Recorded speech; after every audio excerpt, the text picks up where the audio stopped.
Now let's continue sizing conductors to a motor. But right now we're going to have two or more motors on a feeder, so we can no longer use 430.22. We now have to use 430.24 as the code requires.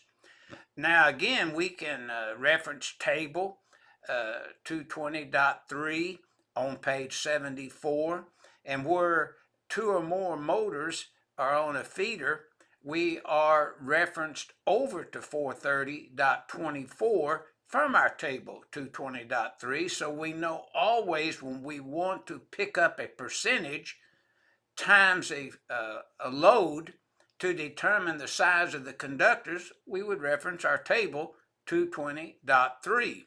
Now in this illustration 18-10, we're going to size the conductors in the feeder circuit over to the auxiliary gutter there and pick up those conductors is what we're going to do right now.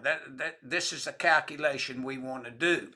So now we're going to determine the size of the conductors for a feeder to supply two or more motors or several motors, and figure 18-10 and Stallcup's Electrical Design Book, Volume 2, Chapter 18 will illustrate that.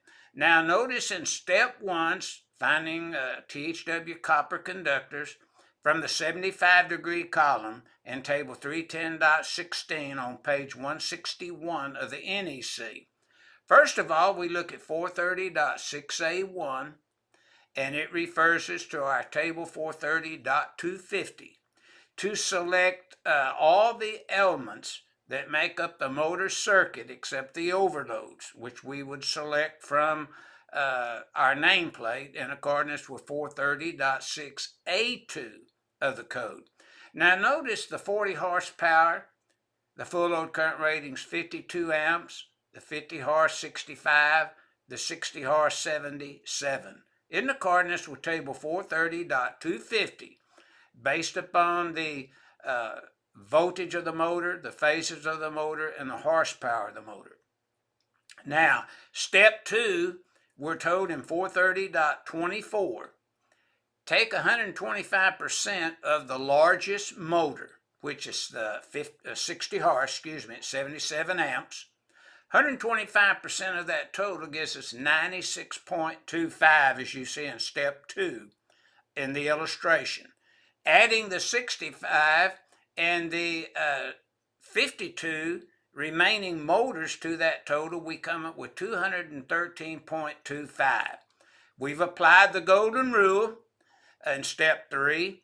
So table 310.16, based upon the calculation of 213.25 amp, we would select a 4-aught from the 75-degree column in table 310.16 based upon this 213 amps, which would require 4-aught at 230 amps. So the solution, the size THW copper conductors, would be 4-aught. Now remember in volume 1, we went through what was considered a raceway, a nipple.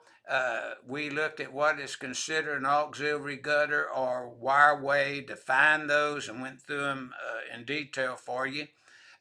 So always keep that in mind, exactly what we're performing here. And remember the supply side taps that you see in the illustration from the main and the panel board, that is 230.82. But the taps that you see here to the motors is 430.28 is where we pick up that information and applying the tap rules. So we have just looked at 430.24, figure 18-10, sizing the conductors to several motors, which are two or more motors.